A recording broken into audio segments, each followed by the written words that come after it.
तो देखते हैं आज के क्लास में कि पी आई कैसे फाइंड किया जाता है पार्शियल डेरिवेटिव के केस में। तो आप लोगों को एक चीज़ बताए थे कि to find P I symbolic form में कैसे लिखते थे, एफ ऑफ डी और डी डैश। डी का मतलब एक्स के रिस्पेक्ट में, डी डैश का मतलब वाई के रिस्पेक्ट में। सिंबॉलिक फॉर्म में कुछ इस प्रकार से लिखते थे। ठीक है, तो ये जेड का वैल्यू निकालेंगे तो क्या हो जाएगा,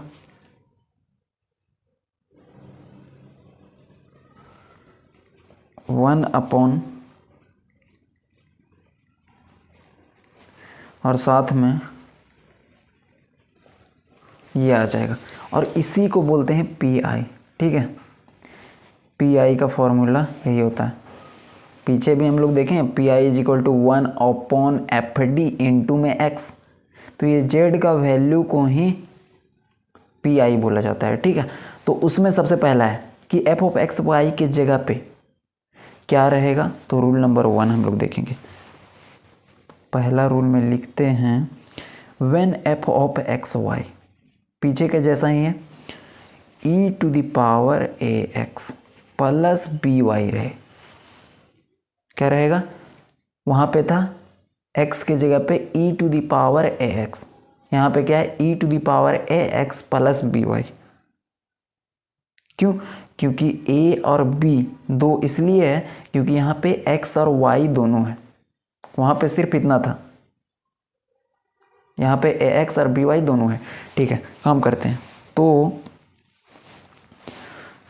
पी आई कैसे निकलेगा, 1 अपॉन एफ ऑफ डी और डी डैश। ये फॉर्मूला है 1 अपॉन एफ डी और D dash, F of X Y. F of X Y के जगह पे लिखेंगे ई टू द पावर में A X plus B Y. अब करना क्या रहता है, पीछे से अगर कंपेयर करें तो आपको बताए हैं कि देखो बताए दो कि E to the power A X है 1 अपॉन एफ डी, तो ये ए जो है ना इसको बोलते हैं। तो इसमें करना क्या रहता है कि डी की जगह पे ए से चेंज करना रहता है। यहाँ पर भी वही करेंगे। क्या करेंगे, ए और बी आपको पता है, एक्स वाई का कोफिशिएंट बी, तो यहाँ पे करना क्या रहता है कि डी को ए से चेंज कर देंगे और डी डैश को, क्योंकि यहाँ पे डी डैश भी है, इसको बी से चेंज कर देंगे। बस इतना ही काम है। तो यहाँ पे इसको यहाँ पे रख देंगे और ये b को यहाँ पे रख देंगे, काम ख़त्म। तो P I is equal to हो जाएगा 1 upon F of A P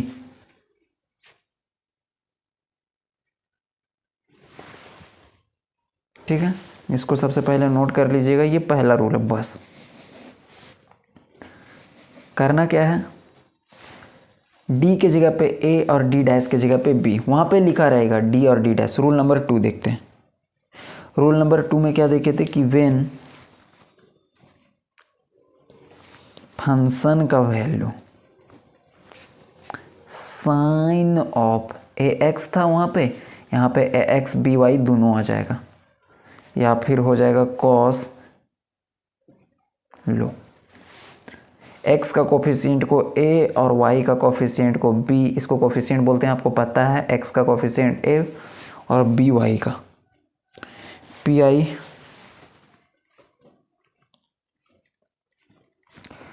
one upon F of T और D dash, F of X Y, F of X Y की जगह पे ये है, तो इसको हम लोग लिख देते हैं। अभी हम लोग एक को लेकर के चल रहे हैं, जहाँ पर लिखना होगा cos A x B Y, वहाँ पर भी यही रूल लगेगा। करना क्या रहता है तो ध्यान दीजिएगा। इससे पहले हम लोग क्या किए थे उसको भी ध्यान में देख लेते हैं। क्या था पता है, 1 अपॉन एफ डी इंटू में साइन ए एक्स या फिर कॉस ए एक्स।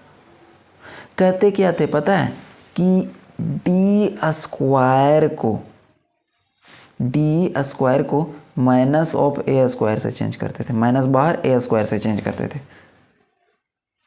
यहाँ पे डी है ना, तो इसको हम लोग ओपन करेंगे तो कुछ इस फॉर्म में होगा 1/d² प्लस 2d-3। तो ये डी स्क्वायर के जगह पे लिखते थे माइनस ऑफ ए स्क्वायर। यहाँ पर भी वही काम करना है, लेकिन ए भी है बी भी है, तो करेंगे क्या, देखो करना क्या है, डी स्क्वायर को पहला चेंज करना माइनस ऑफ ए स्क्वायर से। यहाँ पे जो भी डी स्क्वायर में रहेगा उसको चेंज करेंगे। डी डैश के स्क्वायर को चेंज करेंगे माइनस ऑफ बी स्क्वायर से। ठीक है, जहाँ पे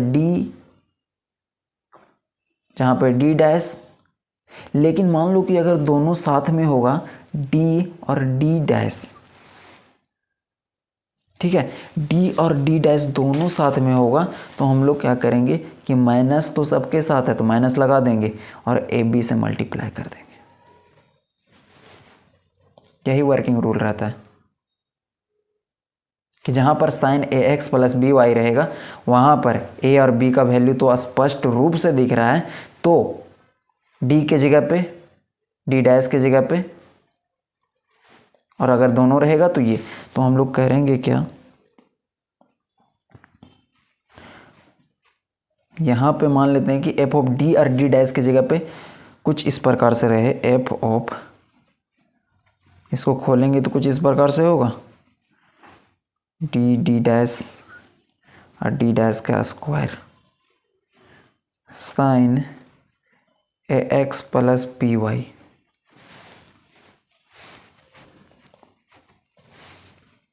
ठीक है, करना क्या है, आप लोगों को थोड़ा सा ध्यान दीजिए, कुछ नहीं करना है, डी स्क्वायर को माइनस ऑफ ए स्क्वायर, तो 1/f ऑफ, यहाँ पे माइनस ऑफ ए स्क्वायर से, इसके जगह पे कॉमा, डी और डी डैश की जगह पे minus of A B comma D dash square के जगह पे,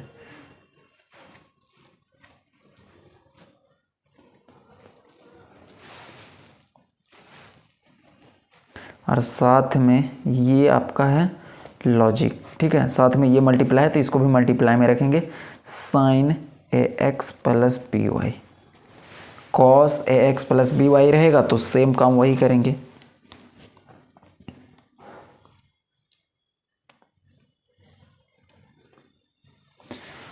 तो दोनों रूल को सबसे पहले नोट कर लीजिए। रूल नंबर 1 में क्या है कि डी को ए से, डी डैश को बी से। रूल नंबर 2 में क्या है, डी स्क्वायर को डी डैश के स्क्वायर को, डी और डी डैश को क्वेश्चंस करेंगे तो यहाँ से समझ में आएगा कि कैसे काम करना है।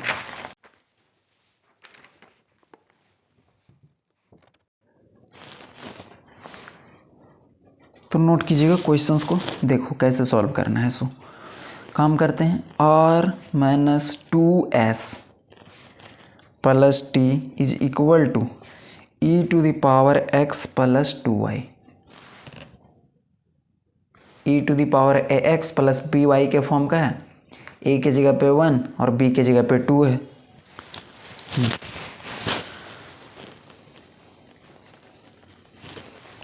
गिवन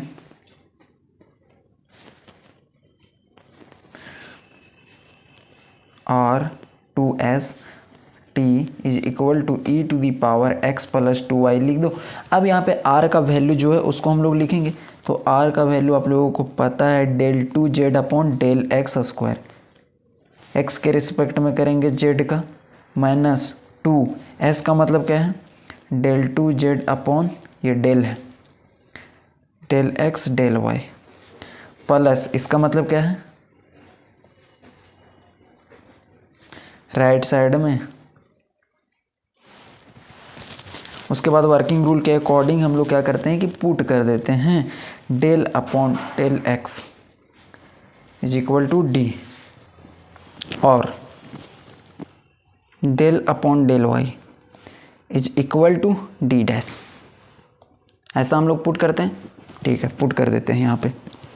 तो ये हो जाएगा D square minus 2 del upon del X की जगह पे डी और डेल अपॉन डेल वाई की जगह पे डी डैश। जेड को कॉमन करके बाहर निकाल दे रहे हैं, प्लस डी डैश का स्क्वायर इनटू में Z is equal to E to the power X plus 2y। Symbolic form में इसको लिख देंगे, ये सिंबॉलिक फॉर्म में ऐसा, इसको क्या लिखेंगे, डी और डी डैश और साथ में Z. Auxiliary equation.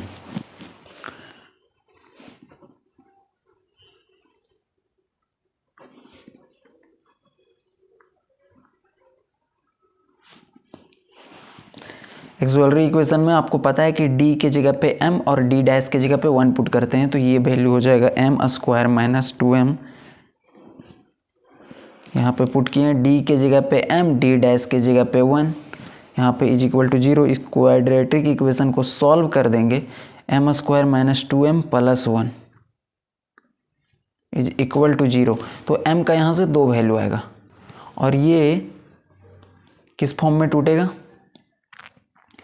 m minus 1 का होल स्क्वायर का फॉर्म का है, m minus 1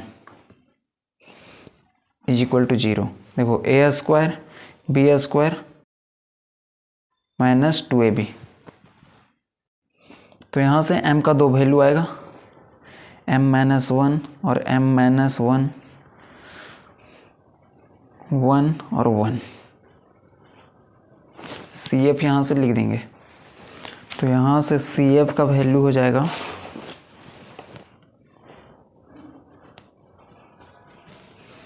F1 y plus x, क्योंकि m के जगह पे 1 है, यही होगा। फिर यहाँ पे x F2 y plus mx, mx का मतलब m की जगह पे, ये रियल और इक्वल के लिए यही लिखवाए थे, F1 y plus M X, F2 y plus M X और x मल्टीप्लाई करना है, फिर आगे रहता तो एक्स स्क्वायर मल्टीप्लाई करना रहता। तो ये सब चीज़ें पीछे लिखवाया गया। अब पी आई निकालेंगे। Now P I is equal to 1 upon F into में एफ ऑफ एक्स वाई। इसका वैल्यू क्या है, तो इसका वैल्यू ऊपर में दिया गया है, D square minus 2d D dash plus D dash का स्क्वायर इनटू में इसके जगह पे क्या है, e to the power, right side का वैल्यू ये होता है, ठीक है। अब वर्किंग रूल पे काम करते हैं। देखो क्या बताएं कि a और b का वैल्यू को पुट करना है, तो a और b का वैल्यू कहाँ पुट करेंगे, तो यहाँ से देख लेते हैं कि a का वैल्यू क्या हो जाएगा 1 और b का वैल्यू क्या हो जाएगा 2। तो d के जगह पे 1 पुट करेंगे और d डैश के जगह पे 2 पुट करेंगे। रूल नंबर 1 में बताएं, e to the power ax plus by का फॉर्मेट हो तो d को 1 से d डैश को 2 से, मतलब कि d के जगह पे d डैश के जगह पे पुट करते हैं। अब यहाँ से नेक्स्ट पेज में चलेंगे, तो यहाँ डी स्क्वायर के जगह पे क्या पुट करेंगे, d के जगह पे 1, तो 1 का स्क्वायर हो जाएगा, माइनस 2 d के जगह पे क्या पुट करेंगे 1 पुट करेंगे, d डैश के जगह पे 2 पुट करेंगे, यहाँ पे d डैश के जगह पे 2 पुट करेंगे, 2 का स्क्वायर 4। तो नेक्स्ट स्टेप में हम लोग देखते हैं,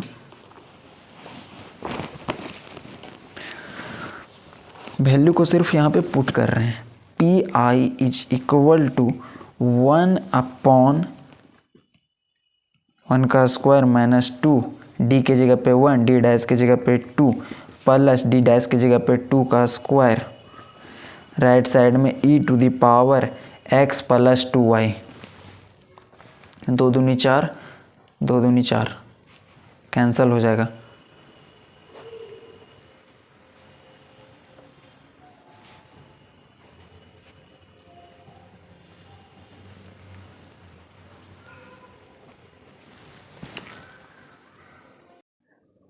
तो यहाँ से पी आई का वैल्यू क्या बचेगा, ई टू द पावर, क्योंकि कैंसिल हो गया 1/1 मतलब E to the power x plus 2y।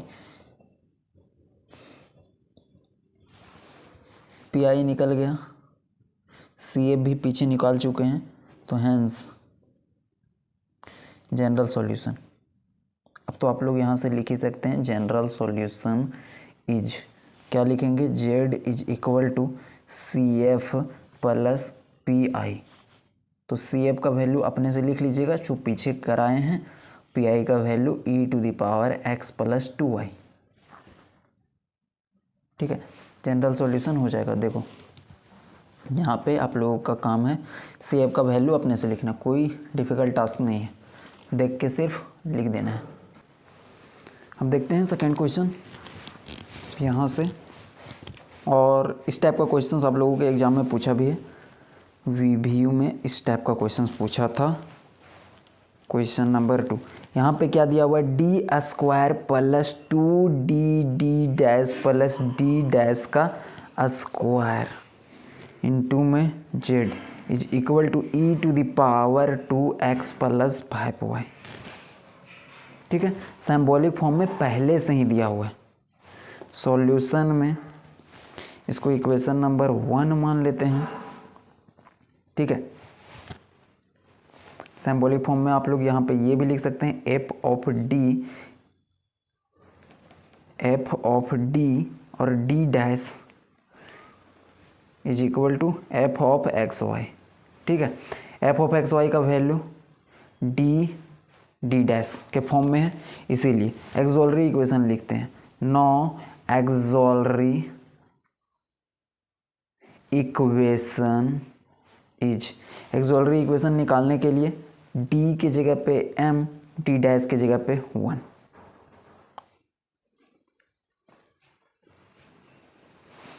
Quadratic equation है, इसमें वैल्यू आता है m प्लस m, दोनों को जोड़ेंगे 2m आ गया ना, इसी को ब्रेक करना रहता है, plus 1 is equal to 0। Common लेंगे तो m प्लस 1 और यहाँ से m plus 1 is equal to 0, तो m का वैल्यू -1 सी एफ का वैल्यू रियल और इक्वल है, तो रियल और इक्वल के लिए सी एफ क्या निकलता है, f1y प्लस m1x, तो m1 की जगह पे -1 है, तो plus minus minus plus x होता है, और f2y माइनस। अब ये चीज़ नहीं समझ में आ रहा है, इसका मतलब कि आप लोगों ने इसके पहले का क्लास नहीं देखा है, और अगर देखा है तो वो चीज़ें सी एफ को ध्यान से नहीं देखा है कि उसका फॉर्मूला क्या होता है। ठीक है, इसीलिए आप लोगों को ये लग रहा होगा कि ये क्या आ गया, फंक्शन के फॉर्म में होता है, कुछ नहीं। इसके बाद तुरंत हम लोग पी आई निकाल देते हैं। सी एफ निकल गया, जनरल सॉल्यूशन निकालने के लिए C F plus P I चाहिए, तो यहाँ से P I 1/f of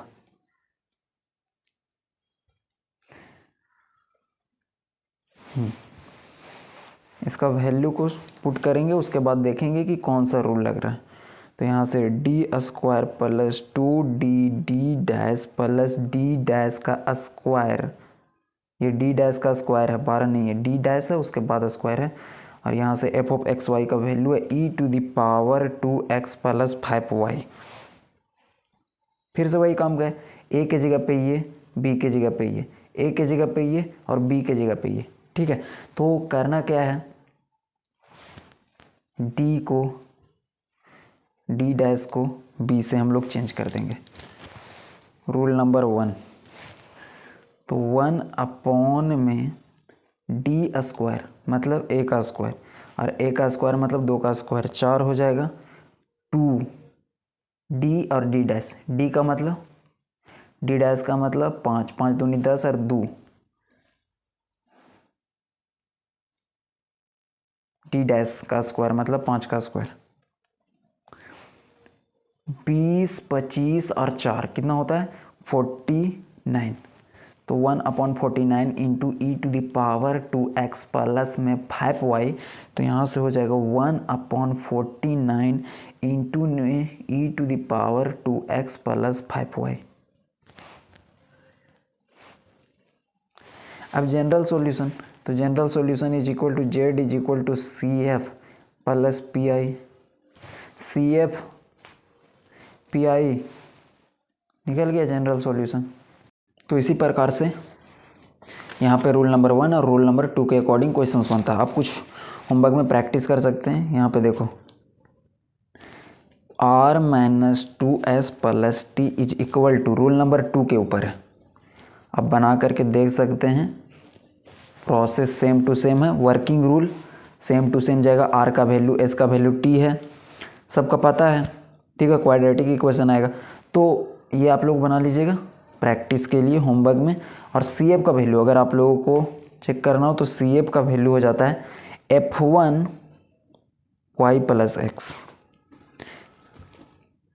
y plus x, और पी आई का वैल्यू हो जाता है minus of sine 2x plus 3y।